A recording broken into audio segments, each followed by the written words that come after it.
예수님의 친구로 택함을 받자라는 제목을 통해서 함께 은혜를 받고자 합니다.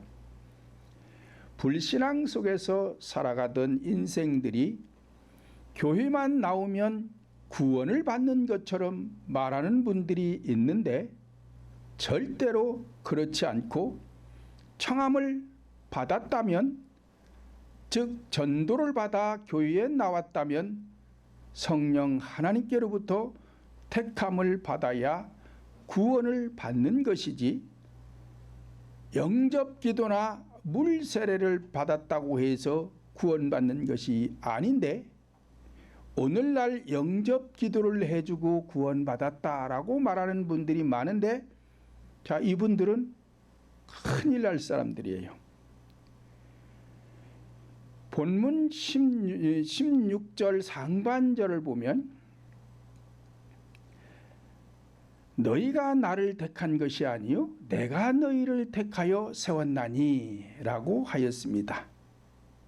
이와 같이 교회에 나왔다면 성령 하나님께로부터 택함을 받아야 성도로서 구원을 받게 되는 것이요, 지도자는 성도들 중에서 다시 소명자로 택함을 받아야 하는 것이요, 소명자로 택함을 받았다면 다시 사명자로 택함을 받기 위해서 과정을 거쳐야 하는데, 이 과정이 결코 쉽지가 않은 것입니다.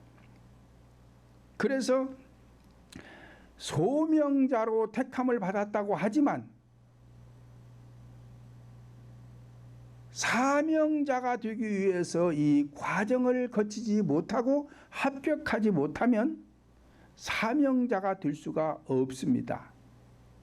그래서 반드시 소명을 받은 자들은 사명자가 되기 위한 과정을 반드시 거쳐서 하나님께로부터 인정을 받아야, 다시 말하면 합격을 받아야 강단에 세워져서 하나님의 말씀을 전파할 수가 있는 것입니다.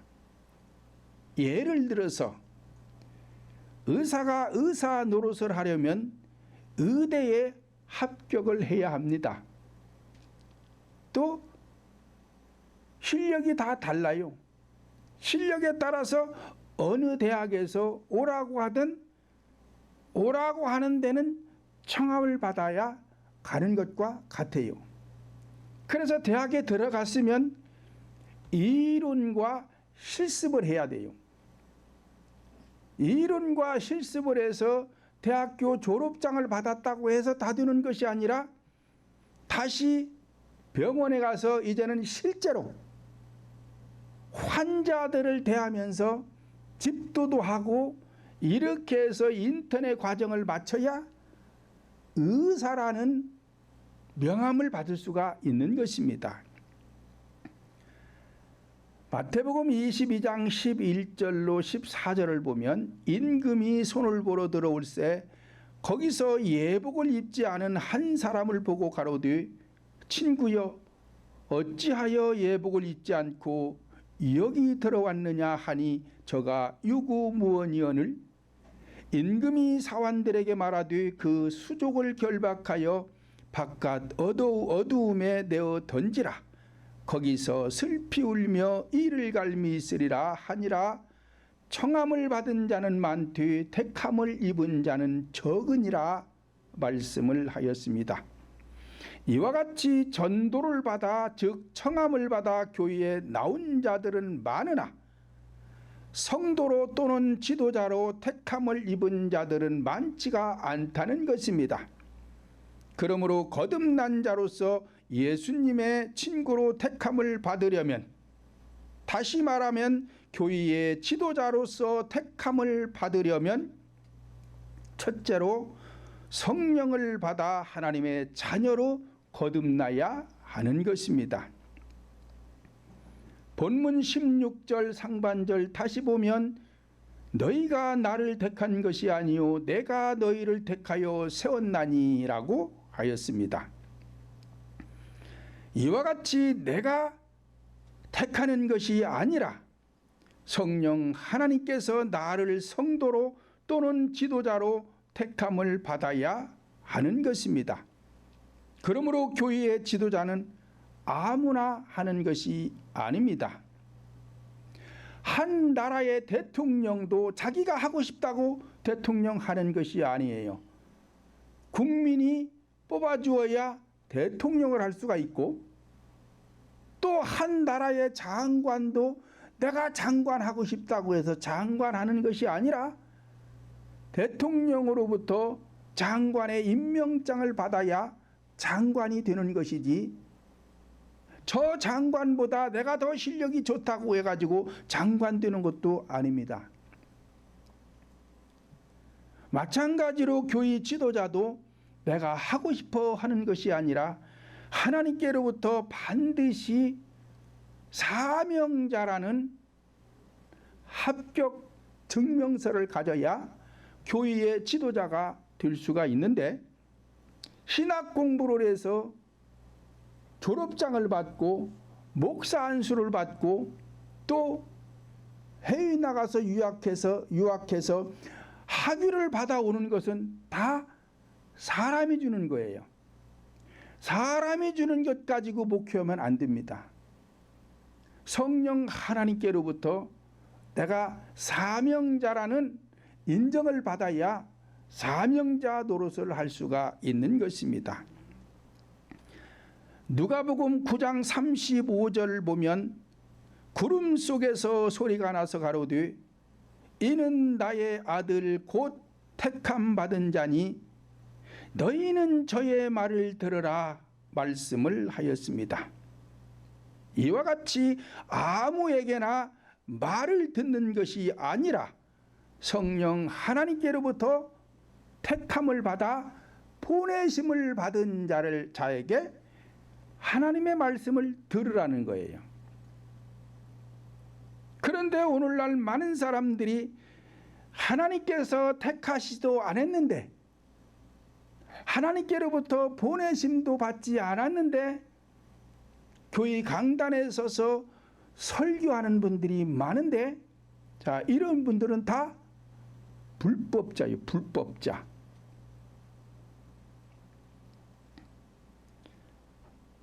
왜냐하면 16절 하반절을 보면 내 이름으로 무엇이든 구하는 것을 다 받게 할 것이다 라고 하였습니다.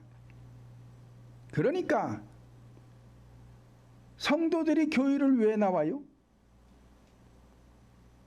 천국 가려고 나오는 거잖아요.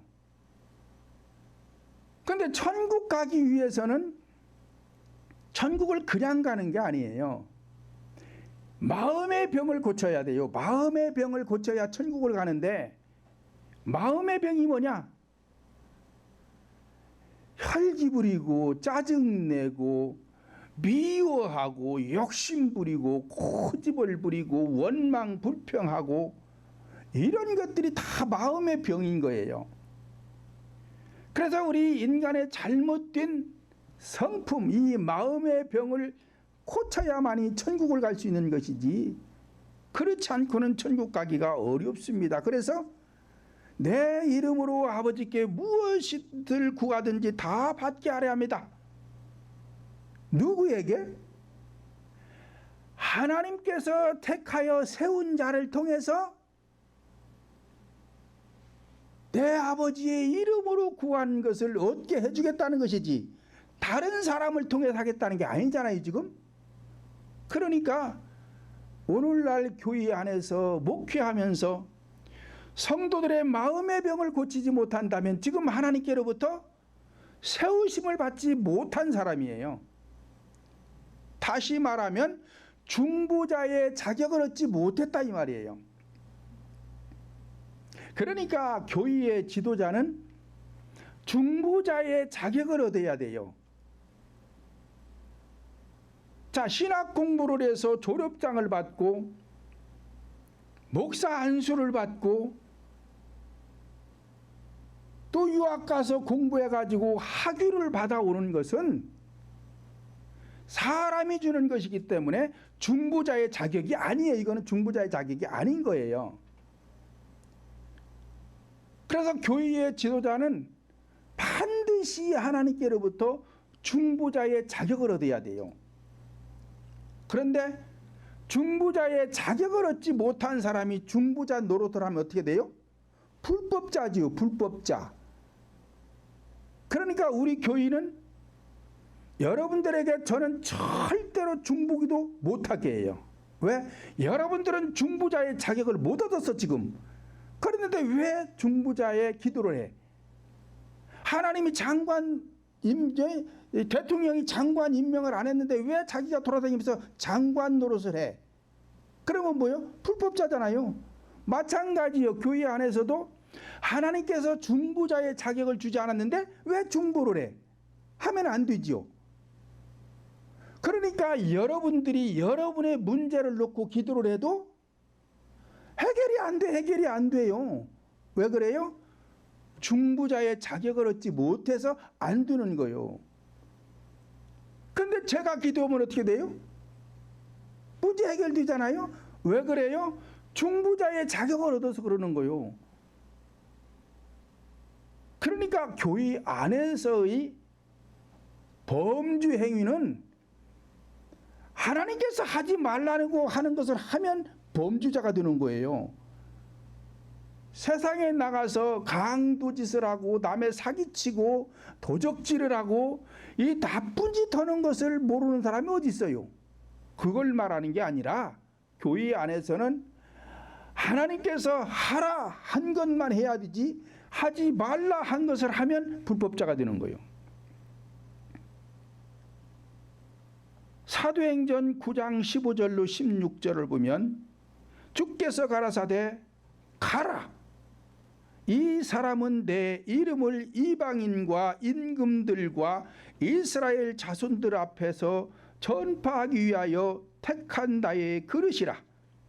그가 내 이름을 위하여 해를 얼마나 받아야 할 것을 내가 그에게 보이리라 말씀을 하였습니다. 자, 이 말씀은 예수님께서 사도 바울에게 하신 말씀이에요. 사도 바울이 성령 하나님께로부터 택함을 받은 것은 지도자로 택함을 받았다는 것입니다. 그런데 다메섹 도상에서 바울 사도가 성령을 받아요. 그리고 하나님께서 너는 내 그릇이 될 것이다. 그래서 소명자로서 임명장을 줍니다. 그리고는 바울 사도가 아라비아 광야 가서 14년을 훈련을 해요. 그 훈련이 뭐예요? 죽는 거예요. 죽는 거. 달마다 죽는다 그러잖아요. 이게 달마다 죽는 거예요.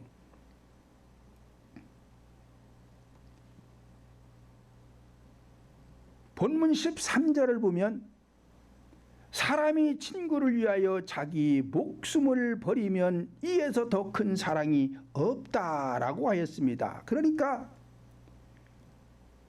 바울 사도가 달마다 죽는 것은 목숨에 속한 것, 육에 속한 이 죄악의 속성을 달마다 십자가에 못 박아 죽고 죽여서 믿음이 성장하는 거예요. 왜?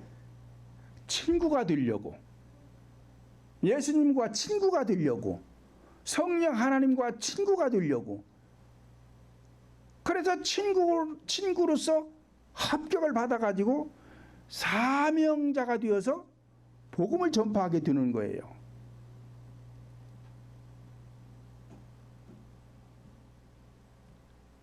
이와 같이 오늘날 성도들은 성령 하나님께로부터 지도자로 택함을 받은 지도자를 만나야 성도들도 성령 하나님께로부터 택함을 받을 수가 있는 것입니다.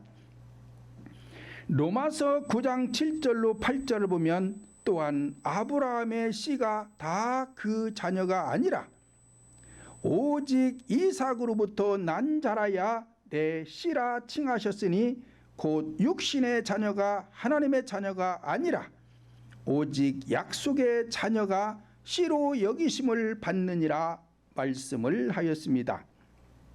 자, 이 말씀은 하나님께서 아브라함에게 하신 말씀인데, 아브라함을 통해서 난 씨가 다 하나님의 씨가 아니다.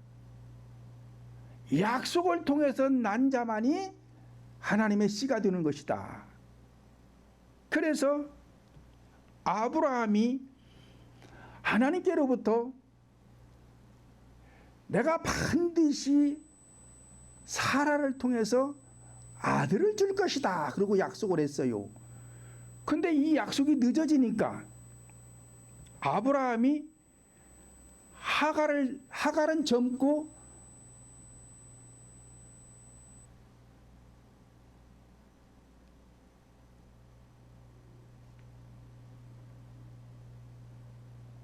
사라는 나이가 많았어요.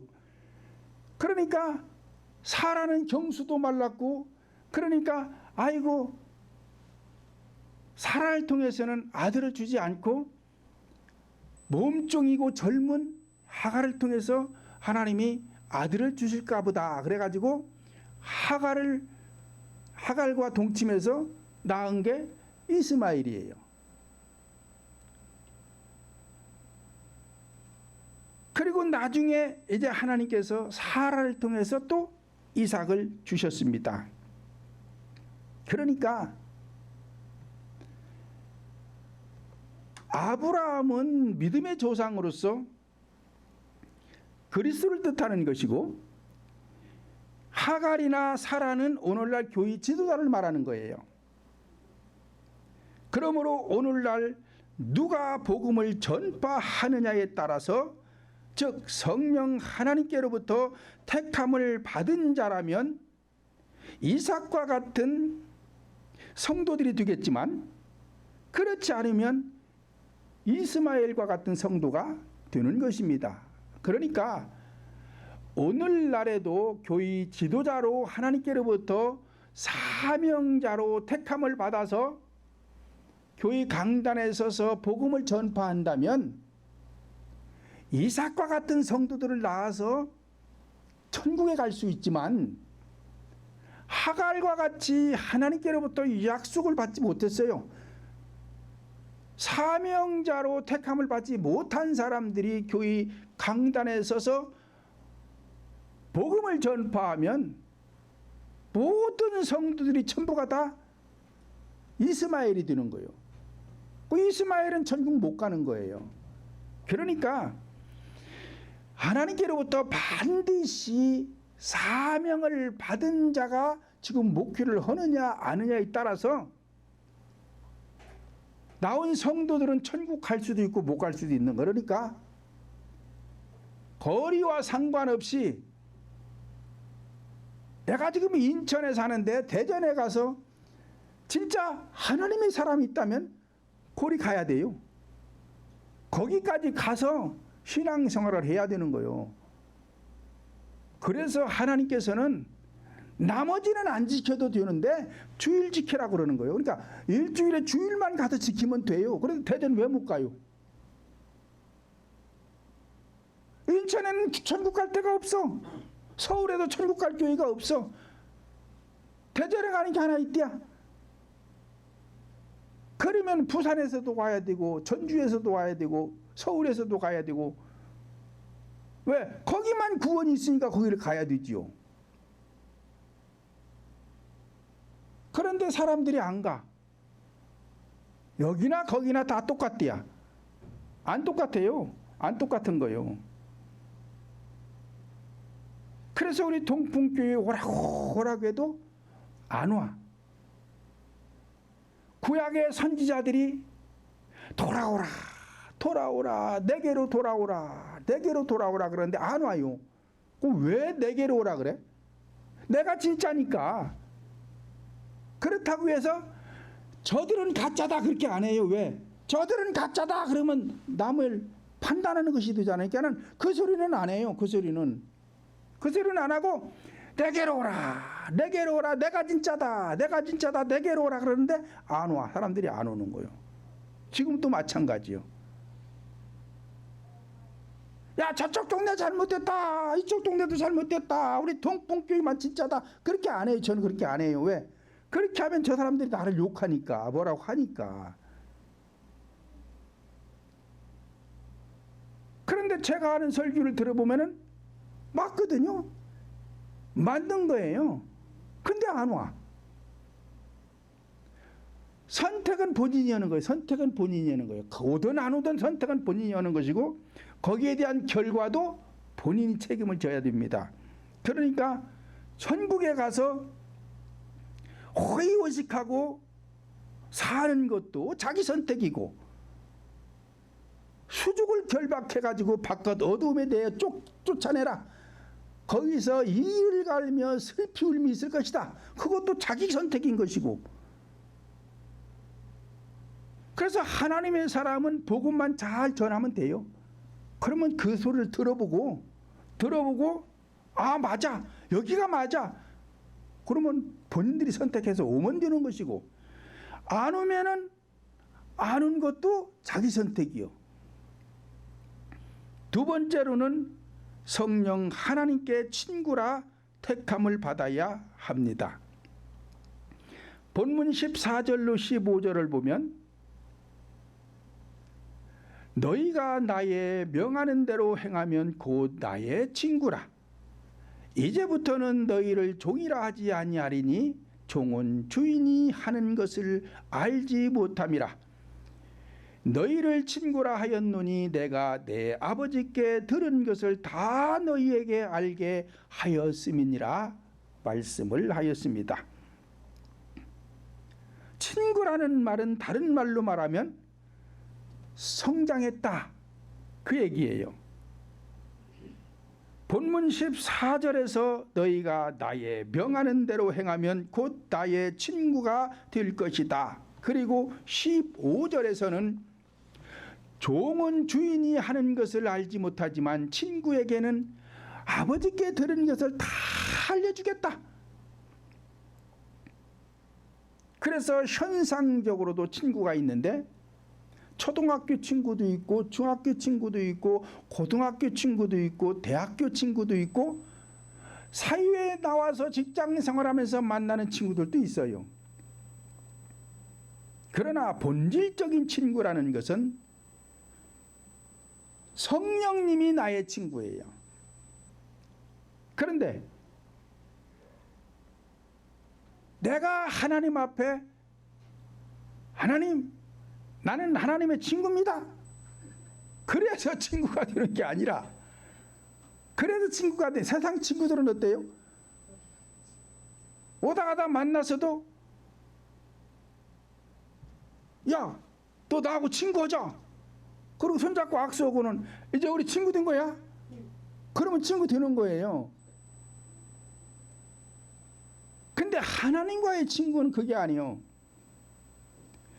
내가 아무리 하나님과 친구라고 해도 하나님께서 그래, 너는 내 친구야 하고 불러줘야 내가 친구가 되는 것이지, 안 그러면 친구가 아니에요. 그럼 하나님께서 누구에게 친구라고 하느냐? 여기 기록되어 있잖아요. 아는 사람, 나의 것을 다 아는 사람. 친구라는 게 그렇잖아요. 그래서 성경을 보면 첫째로 자녀로 불려줄 때가 있는데, 성령을 받아 거듭났지만 어린아이 신앙일 때는 하나님께서 자녀라고 부르줍니다. 자녀라고. 왜? 거듭나서 어린아이 신앙이기 때문에 지금 하나님을 잘 몰라요. 잘 모르기 때문에 어린아이 신앙이야. 이때는 자녀라고 불러주는데, 요한복음 1장 12절 보면 영접하는 자 곧 그 이름을 믿는 자들에게는 하나님의 자녀가 되는 권세를 주셨으니 라고 하였습니다. 그러니까 이 권세를 오해하면 안 돼요. 오해하면. 근데 많은 사람들이 오해해가지고, 자, 성령을 영접해서 내가 거듭났어요. 그래서 하나님의 자녀가 됐다고 해요. 그러면 하나님께서 나에게 지금 권세는 안 주셨어요. 그런데 자녀가 되는 권세를 주셨더니라고 하는 것은 보호권세 아래에 있다는 거예요. 보호권세 아래에 있다는 거예요. 육적으로도 그렇잖아요. 육적으로도 이제 막 태어난 아이가 뭘 할 줄 알아요? 아무것도 모르잖아요. 그 아이가 잘 자랄 수 있도록 부모가 먹이고 입히고 씻겨가면서 가르쳐가면서 성장하도록 도와주는 거예요. 그런 것처럼 하나님께서 거듭난 영혼을 보호해 주시는 권세 아래에 있는 것이죠. 그런데 거듭나기만 해도 하나님의 자녀의 권세가 전혀 없는 건 아니에요. 어린아이가 울고 꿈틀대는 건 뭐요? 힘이 있다는 얘기잖아요. 그와 마찬가지로 조금은 힘이 있어요. 근데 그걸 가지고 성도들이 오해해서 중부자의 사역을 하려고 그러는 거예요. 그러면 이건 대번이 변질돼 버립니다. 변질되는 거예요. 그래서 예수님의 친구가 될 때까지 성장을 해야 돼.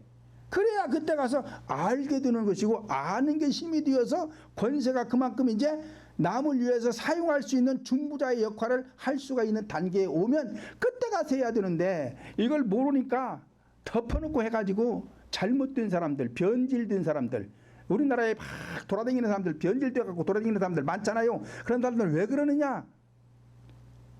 아직 사용할 때가 아닌데 사용하고 다니기 때문에 그렇게 변질돼 버리는 거예요. 금방 돼 버립니다. 1년도 안 가요. 두 번째로는 친구라고 불려줄 때가 있습니다. 이 친구라는 것은 일반적인 친구를 말하는 것이 아니라 절친한 친구를 뜻하는 것입니다. 본문 15절 하반절을 보면 너희는 친구라 하였노니 내가 내 아버지께 들은 것을 다 너희에게 알게 하였음이니라 말씀을 하였습니다. 그러니까 잘 아는 관계. 그걸 갖다가 절친한 친구다 그러는 거예요. 그러니까 내가 지금 잘 살아요. 막 대기업에 막 회장이 돼가지고 개인 재산이 수백조가 돼야. 그런데 내 절친한 친구가 어떻게 나가서는 사업을 해가지고 사기를 당해서 쫄딱 망했대요. 그래가지고 노숙자 생활을 한다는 소식을 들었어요. 누가? 절친한 친구가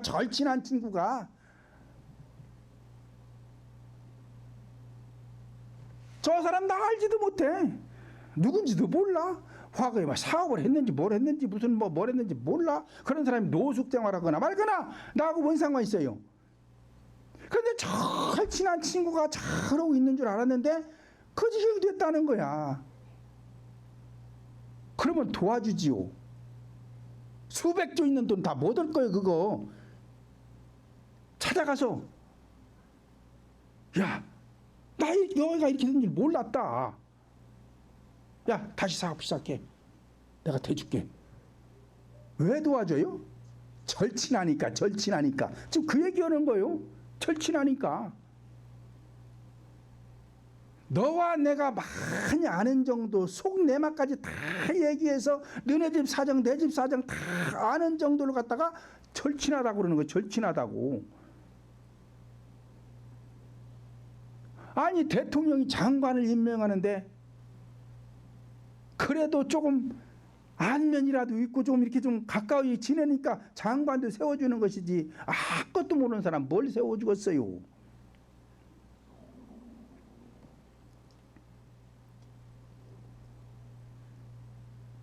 그래서 속마음까지 다 털어놓고 지낼 수 있는 사람, 이 사람을 절친하다, 친구라 그러는 거예요. 그래서 어린 아이는 부모를 잘 모르지만 친구가 자식보다 더 잘하는 거예요. 그걸 친구라고 하는 거예요. 그런데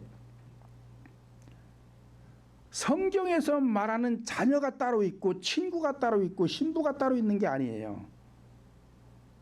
한 사람을 두고 하나님 자신을 얼마나 아느냐에 따라서 너는 아직 어리니까 어린아이 신앙이야, 자녀라고 불러주는 것이고, 나에 대해서 속속들이 아는 단계에 오면 그 사람을 친구라고 불러주는 거예요. 그래서 창세기 18장 17절 18절을 보면 여호와께서 가라사대 나의 하려는 것을 아브라함에게 숨기겠느냐? 아브라함은 강대한 나라가 되고 천하 만민은 그를 인하여 복을 받게 될 것이다 라고 하였습니다. 자, 하나님께서 나의 하는 일을 아브라함에게 다 말해주겠다는 거예요. 왜 말해줘요? 친구니까. 그래서 이와 같이 성령 하나님의 뜻을 알아야 성도들에게 복을 줄 수가 있죠. 교회의 지도자인 제가 하나님에 대해서 몰라, 어린아이 수준이라서 잘 알지도 못해. 그러면 뭐 하는 거예요 지금?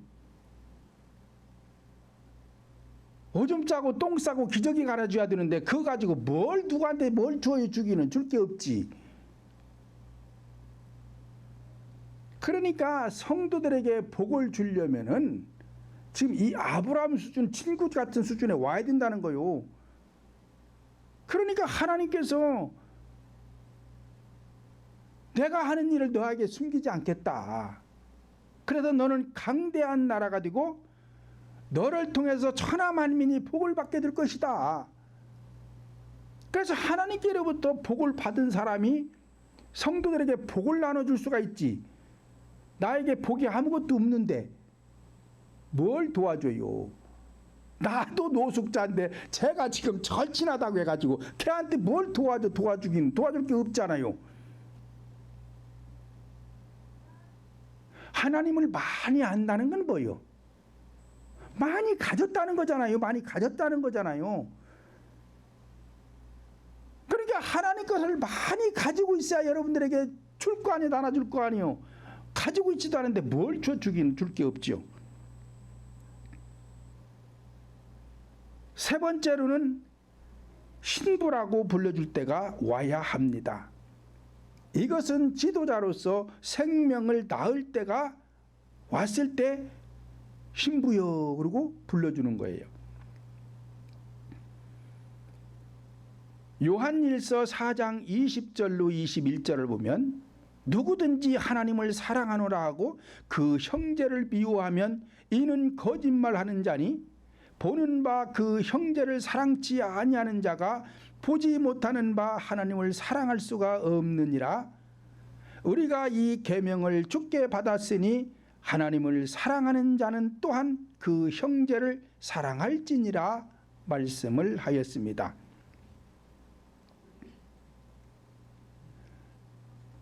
그 사랑이라는 것을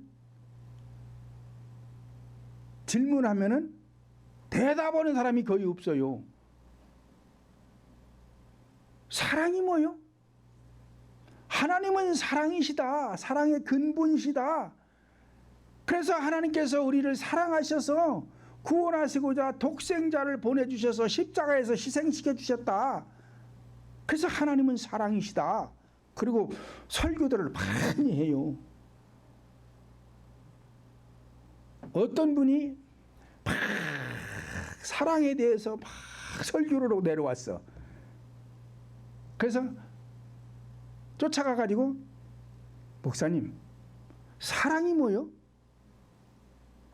그러고 물어봤더니 대답을 못해.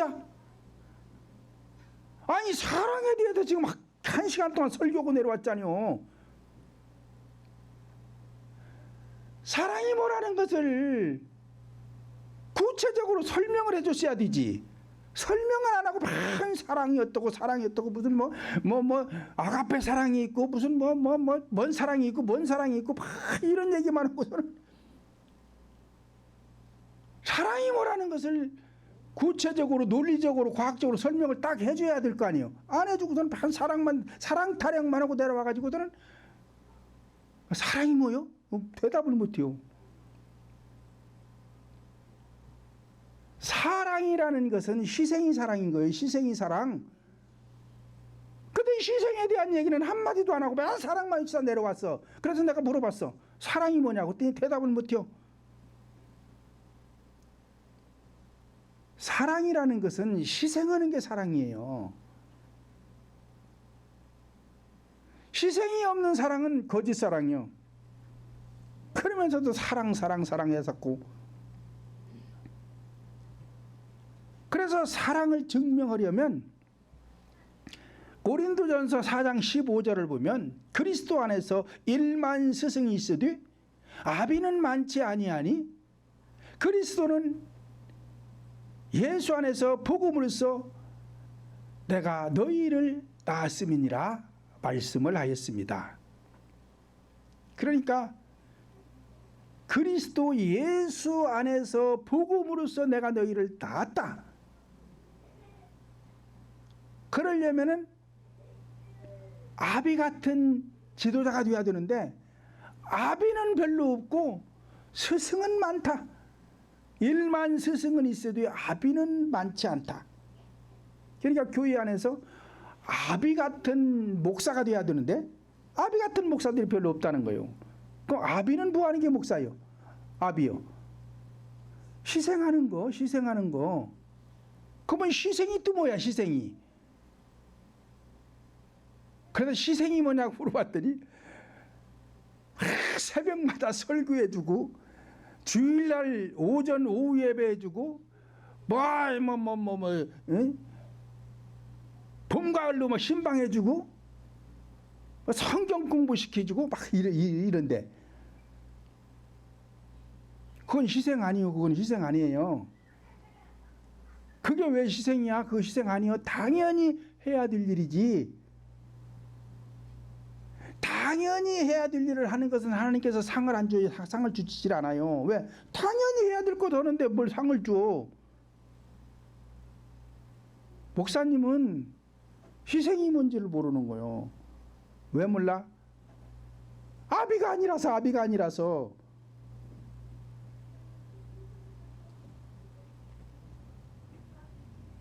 그래서 희생이 뭐냐고 또 물어봐야 되는데 안 물어봐. 물어봐야 가르쳐 줄 거 아니에요. 안 물어봐. 그래서 그 희생이 뭔지 궁금하지 않아요? 궁금한데 그럼 물어봐야 될 거 아니에요. 그러면 내가 대답을 해주지. 안 물어보니까 대답하기가 그렇잖아요. 물어보셔. 그래도 안 물어봐서 알려줄게. 내가 그냥 알려줄게. 그리고 희생이라는 것을 알려줬어요. 중보자의 자격을 갖춰야 된다.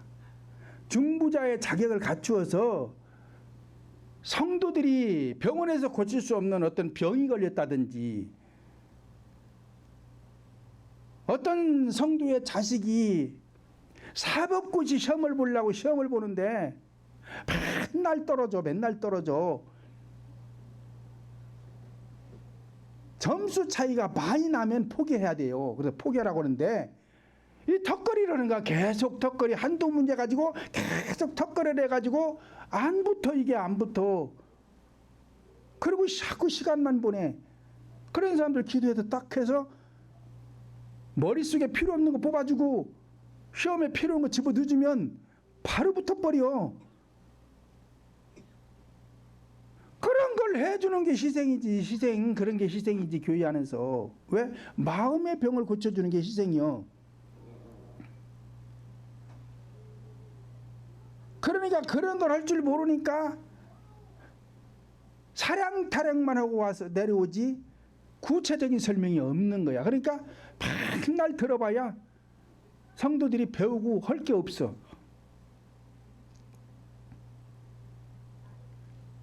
그러므로 그리스도의 신부의 단계에 온 지도자는 성도들의 영혼을 사랑하고 헤아려주고 보듬어주고 권면하고 위로해 주어서 흔들리지 않는 믿음을 소유하도록 해야 하는 것입니다. 세 번째로는 친구는 친구를 위해서 희생할 줄을 알아야 한다는 것입니다. 본문 12절로 14절을 다시 보면 내 계명은 곧 내가 너희를 사랑한 것 같이 너희도 서로 사랑하는 것이 이것이니라. 사람이 친구를 위하여 자기 목숨을 버리면 이에서 더 큰 사랑이 없나니 너희가 나의 명하는 대로 행하면 곧 나의 친구라 말씀을 하였습니다. 오늘날 교회의 지도자가 성도들의 영혼을 사랑할 수 있는, 즉 그리스도와 친구가 될 수 있는 믿음의 단계에 왔다면 친구를 위하여, 즉 성도들의 영혼을 위하여 목숨을 버리면, 즉 죽음을 각오로 희생하면 이보다 더 큰 사랑이 없다는 것입니다. 그러니까 천하보다 더 귀한 한 생명을 천국으로 인도하는 것이 결코 쉽지 않다는 것을 말씀하고 있는 것입니다. 다시 말씀드리면 교회의 지도자가 자신을 희생하지 않고는 성도들의 영혼을 위해서 희생할 수가 없는데, 앞에서 잠깐 언급한 대로 교회 지도자가 자신을 위해서 희생하는 것은 자신 스스로 먼저 마음의 상처를 치료해야 돼요. 마음의 병을 고쳐야 된다 이 말이요. 그게 친구를 위해서 죽는 거요. 13절에서 그러잖아요. 사람이 친구를 위하여 자기 목숨을 버리면 이에서 더 큰 사랑이 없다. 이보다 더 큰 사랑이 없다. 육적으로는 사형 선고 받은 그 친구를 위해서 내가 아무리 절친하다고 해도 죽어줄 수는 없어요. 못 죽는 거예요. 말도 아닌 소리죠.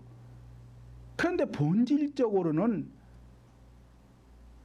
친구를 위해서, 친구는 그리스도를 위해서 또는 성도들을 위해서 죽어야 된다는 거예요. 죽어야 된다. 뭘 죽어야 된다? 잘못된 성품, 혈기면 혈기, 미움이면 미움, 교만이면 교만, 짜증이면 짜증, 이 목숨에 속한, 육에 속한 것을 죽이는 것이다. 이것보다 더 큰 사랑이 없다. 그래야 내 마음의 지경이 넓혀지고, 마음의 지경이 넓혀지니까 여기에 말씀이 육신을 입고, 말씀이 육신을 입으니까 은혜와 진리가 충만해지고, 그러니까 믿음이 성장을 하고, 믿음이 성장을 해서 하나님을 많이 알게 됐으니까 하나님께서 나를 친구라 불러준다 이 말이에요. 그러니까 받은 것이 많으니까 여러분들에게 줄 것이 있는 것이죠. 그렇지 않으면 뭘 줘 주기는? 줄 게 없지.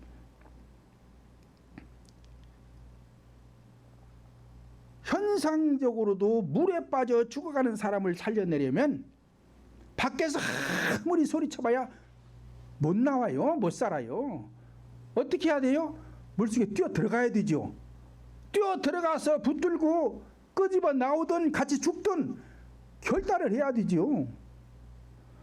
불에 빠져 죽어가는 사람도, 불이 나서 불 속에서 죽어가는 사람도 건져내려면 불 속에 뛰어들어서 데리고 나와야 돼요. 밖에 서서 아무리 나오라고 소리쳐봐야 못 나와요. 그런 것처럼 교회 지도자는 성도들의 문제를 자기 스스로 해결 못해요. 그러면 누가 해줘야 돼? 지도자가 해줘야 된다니까요. 그런데 우울병이 걸린 사람 보고 기뻐하세요, 기뻐하세요, 제가 기도하고 있습니다. 새벽마다 제가 강단에 엎드려 기도하고 있어요. 집사님을 위해서, 권사님을 위해서 기도하고 있습니다. 힘내세요, 기뻐하세요. 아니 권사님은, 집사님은 세상 짐 다 혼자 지고 가? 맨날 왜 우울해가지고 있어? 그러고는 해주는 게 없어. 해주는 게 없어. 그러면 이 사람은 못 겨나와요. 못 나오는 거예요. 누가 해줘야 돼요? 제가 해줘야 되죠. 우리 교회는 해주잖아요. 아니 기뻐할 줄 몰라서 기뻐 안 하고 우울하고 있어요? 자기 안 되니까, 자기 혼자 안 되니까 그러고 있는 거지. 그래도 병원에도 수도 없이 가봤어. 반 약만 먹고 반 정신이 나가고 반 잠만 자먹고 잠만 자. 그러니까 살만 쪄. 그러니까 더 게을러져. 할 수 있는 게 없어. 그런데도 교회 지도자가 바라만 보고 있다면 하나님의 친구가 안 됐어요. 하나님의 신부가 안 됐어요. 그러니까 못하는 거예요. 이와 같이 교회의 지도자는 죽어가는 영혼들을 살려내려면 수마와 같은 악한 영들과 싸워야 하고 화마와 같은 악한 영들과 싸워서 승리해야 성도들의 영혼을 마귀로부터, 이 병마로부터 건져낼 수가 있는 것입니다. 본문 16절 다시 보면 너희가 나를 택한 것이 아니요 내가 너희를 택하여 세웠나니 이는 너희로 가서 과실을 맺게 하고 또 너희 과실이 항상 있게 하여 내 이름으로 아버지께 무엇을 구하든지 다 받게 하려 함이다 라고 하였습니다.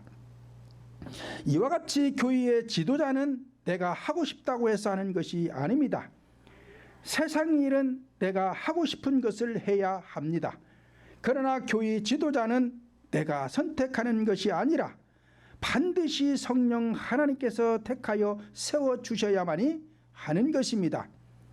저는 성령 하나님께서 능력을 주셨음에도 목회를 안 하려고 도망다니다가 결과적으로 하나님께서 저를 세워주셔서 어쩔 수 없이 이 목회길을 온 거예요. 성령 하나님께로부터 지도자로 택함을 받아 세워졌다면 과실을 맺게 해야 한다는 것입니다. 무슨 과실을 맺어야 한대요? 성령의 열매. 그래서 갈라디아서 5장 22절로 23절을 보면 오직 성령의 열매는 사랑과 실학과 화평과 오래 참음과 자비와 양선과 충성과 온유와 절제니 이 같은 것을 금할 법이 없느니라 말씀을 하였습니다. 그러니까 성령의 열매는 9가지인데 자, 이것을 또 따로따로 말하는 사람들이 있어요. 따로따로가 아니에요. 성령의 열매가 뭐요? 어떤 게 성령의 열매요? 거듭난 성도가 열매요. 성령의 열매. 그러니까 거듭났다면 우리 각자가 다 성령의 열매예요. 열매. 그러면 이 열매 속에는 여러 가지 속성이 있어요. 그 속성이 9가지다 그 얘기예요. 9가지. 그러니까 내가 거듭난 하나님의 자녀라면 이 9가지 속성을 갖춰야 돼. 갖춰가는 것이 열매가 성장해 가는 것이고 이 9가지가 다 갖춰지면 익혀진 열매야. 익혀진 열매. 이걸 갖다가 익혀진 열매를 갖다가 신부여 그리고 불러준다 이 말이에요. 신부여. 그런데 또 어떤 사람들은 또 이거를 갖다가 9가지 열매가 열리고 뭐시 어쩌고 뭐 그리고 설명을 하는데 그게 아니라 자 사과를 예를 들어보면 사과 껍질이 빨개요. 익혀지면 빨개. 근데 겉모습은 반질반질해. 매끈해. 그런데 또 씹어보면 질겨. 근데 속살은 하얘. 근데 씹어보면 단맛도 있고 신맛도 있고 또 그래요. 그러면서 아삭아삭하기도 해. 그리고 씨방 있는 데를 씹어보면 뜰분 맛도 있어. 거기에는 약간 쓴맛도 있고. 이렇게 사과 하나에 여러 가지 속성이 있듯이 사과나무에 사과 하나는 단맛이 있고 하나는 쓴맛이 있고 이렇게 열리는 게 아니다 이 말이에요. 이렇게 열리는 게 아니요.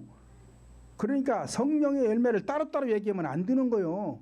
그런데 따로따로 얘기하는 사람들이 많아요. 그런 게 아니라 거듭난 저는 성령의 열매예요. 하나님의 열매. 이 열매 속에 마음의 상처를 치료하면서 잘못된 인간의 성품을 십자가에 못 박아 죽이고 제거하면서 이걸로 갈아 넣는 거예요. 사랑과 실학과 화평과 오래 참음과 자비와 양선과 충성과 온유와 절제 이걸로 채워지면 익혀진 열매가 되어서 이제 신부라는 칭호를 받게 되는 거란 말이에요. 논리적이잖아요. 과학적이잖아요. 아주 구체적이잖아요. 설교라는 건 이렇게 해줘야 되는 거요. 덮어놓고 사랑이라고 해갖고 사랑 타령만 하다 내려오지 말고 사랑이 뭔지를 얘기해 줘야 되고 성령의 열매가 뭔지를 탁탁 얘기해 줘야 성도들이 알아들을 거 아니에요. 성령의 열매가 뭔지 가서 물어보세요. 아는 대답하는 사람 있는가? 구원받은 내가 성령의 열매다 그러고 말하는 사람 없다니까요. 없어요.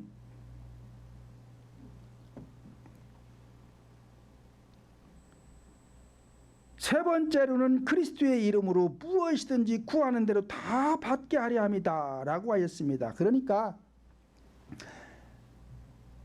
내가 거듭나서 성령의 열매가 되어가지고 이 9가지 속성을 갖추고 보니 능력이 나갈 거 아니에요. 능력이. 왜? 하나님은 능력이 하나님이지 능력이 없으면 하나님 아니에요. 이거 9가지 다 갖췄는데도 능력이 없다면 하나님 아니에요. 하나님 사람 아니에요. 그러니까 능력을 갖추었으니까 이제 중보자의 자격을 주었다 그 소리예요. 중보자의 자격을 주었다. 그러니까 내 이름으로 무엇이든지 구하면 다 얻게 한다. 그러니까 이게 중보자의 자격을 갖춘 사람이 신부의 자격을 갖춘 사람이 하나님께 기도하면은 병마가 떠나가서 병이 고쳐지고 암병이 고쳐지고 정신질환이 고쳐지고 임신하지 못하는 사람 기도해 주니까 애 태문이 열려가지고 아기가 잉태하고 자녀를 낳고 행복한 가정이 되고 교사가 되려고 임용고시를 몇 번씩 봐도 떨어지고 사법고시 시험을 보려고 몇 번씩 봐도 떨어지고 안 되고 세월만 보내고 있는 사람들에게 기도해 줬더니 아기가 들어서고 합격을 하고 여기도 합격하고 저기도 합격하고 왜 그래요? 하나님 구하는 대로 해주겠다고 약속을 하셨잖아요. 누구에게? 하나님의 사람에게. 이렇게 9가지 열매를 갖추어서 신부가 된 자, 중부 기도자의 자격을 준 자를 통해서 하나님은 응답해 주신다고 약속을 하셨으니까 안 되면 안 되잖아요. 돼야 되지. 우리 성도들은 다 받아가지고서는 더 이상 아멘할 게 없어. 그러니까 아멘도 아니야. 뭐 다 받는데 뭘 또 아멘해서 더 받으려고? 그만 받아도 되는데 뭐. 이와 같이 구하는 모든 문제를 성령 하나님께로부터 해결받으려면 믿음이 성장하여 친구의 단계에 와야 한다는 것입니다. 우리 모두는 그리스도의 친구로 택함받아 모든 문제 해결받고 복된 인생들이 되시기를 예수님의 이름으로 축원을 드립니다.